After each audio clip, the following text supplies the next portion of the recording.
بندے اسے تصوف سے حصہ نہیں ملا. اتنی عاجزی انکساری ہوتی ہے. سرکار غوث پاک نے 35 سال پڑھا. اور اگر میں آپ کو اور بتاؤں, آپ کہیں کہ ہاں اور زیادہ آپ نے پڑھا کہ 18 سال کی عمر میں گئے تھے, بالکل کوڑے نہیں گئے تھے. مکتب کی تعلیم آپ نے حاصل کی تھی, ابتدائی تعلیم حاصل کی تھی. سلسلے قادریہ میں 4 سال 4 ماہ 4 دن میں کیا بسم اللہ خوانی کی رسم ادا کی جاتی ہے. تو 18 سال میں سے 4 اگر نکال دیں تو کتنے بچتے ہیں؟ 14 سال. 33 ایئرس میں 14 سال اور جوڑ دو تو تقریباً 45 سے 47 سال, یعنی نصف صدی غوث پاک نے علم حاصل کیا. جب تقریباً 50 ایئرس علم دین حاصل کیا تو کیسا کمال ملا. خود فرماتے درست العلم حتی صرف قطباً ونلت السعادة من نور الموالی. میں نے اتنا علم حاصل کیا کہ اللہ تبارک و تعالیٰ نے مجھے قطبیت کا مقام عطا کیا. سبحان اللہ, سبحان اللہ. اور جب سرکار غوث پاک نے پڑھانا شروع کیا سبحان اللہ, تقریباً 91 ایئرس آپ کو ملے, 91 سال.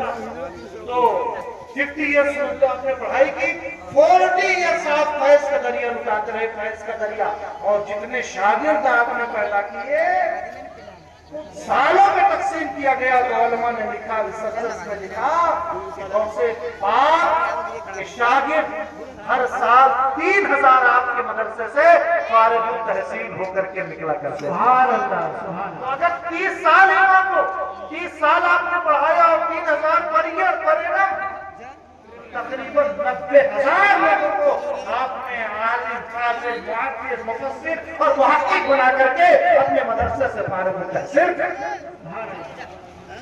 آپ یہ بھی دیکھیں کہ طریقت کے امام شیخ شہاب الدین سہروردی, جن کا طریقت کا الگ رنگ ہے, الگ ڈھنگ ہے, الگ مزاج ہے, سہروردی سلسلہ, یہ بھی سرکار غوث پاک رضی اللہ تعالیٰ کے ڈائریکٹ شاگرد ہیں.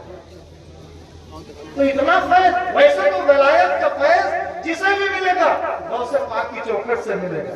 ولایت کا فیضان بارگاہ غوثیت سے ملے گا. لیکن یہ تو دیکھیں قادری سلسلہ تو آپ کا ہی, سہروردی سلسلے میں رنگ و روغن پورا آپ نے بھرا, اس لیے کہ شیخ شہاب الدین سہروردی آپ کے ڈائریکٹ استاد سلسلہ. سبحان اللہ. سرکار غوث پاک رضی اللہ تعالیٰ کی کچھ تعلیمات میں آپ کے سامنے رکھوں.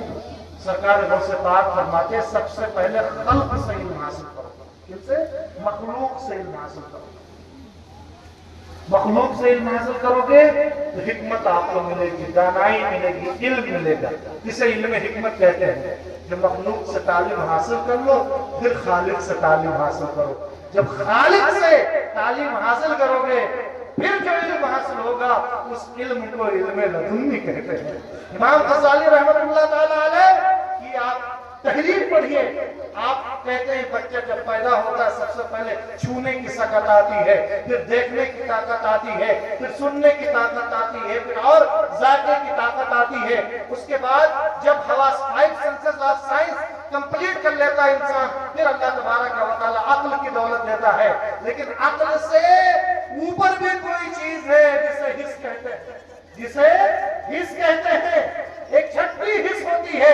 چھٹی حس کب حاصل ہوتی ہے؟ جب بندہ اولیاء کرام سے جڑ جاتا ہے, شیخ طریقت سے جڑ جاتا ہے. شیخ طریقت سے جڑنے کے بعد جو اسباب دیتا ہے, ذکر و مراقبہ کے ذریعے سے جب منزلیں طے کرتا چلا جاتا ہے تو اسے ایک چھٹی حس حاصل ہوتی ہے جو اور لوگوں کو حاصل نہیں ہوتی ہے. وہ کل کی چیز آج ہی دیکھ لیتا ہے اپنی فراست مومنانہ سے. اللہ تبارک و تعالیٰ اس کے اندر ایسی سکت پیدا کر دیتا ہے جو دوسروں کے اندر طاقت نہیں ہوتی ہے. میں پہلے بہت کم بیان کرتا تھا کرامتوں کی کہ چلو مجھے آزاد بیان کرو, آزاد بیان کرو, لیکن کرامتیں بھی بیان کرنے کی ہوتی ہیں. قرآن پاک میں اللہ تبارک و تعالیٰ نے اولیاء کرام کی کرامتوں کو بیان کیا. اصحاب کہف کون لوگ تھے؟ یہ ولی تھے, اولیاء میں سے تھے. 309 سال تک سوئے رہے, سورج کی تمازت بھی نہیں جگا نہ سکی, اور آصف ابن برقیہ نے تخت بلقیس لا کر جو حضرت سلیمان علیہ السلام کے قلب میں فلک جھپکنے سے پہلے حاضر کر دیا. وہ کون تھے؟ اللہ کے ولی تھے. یہ محمدی اولیاء نہیں تھے, یہ بنو اسرائیل کے اولیاء تھے. جب ان کے کرامتوں کا عالم یہ ہے تو محمدی اولیاء کرام کے کرامتوں کا عالم کیا ہوگا؟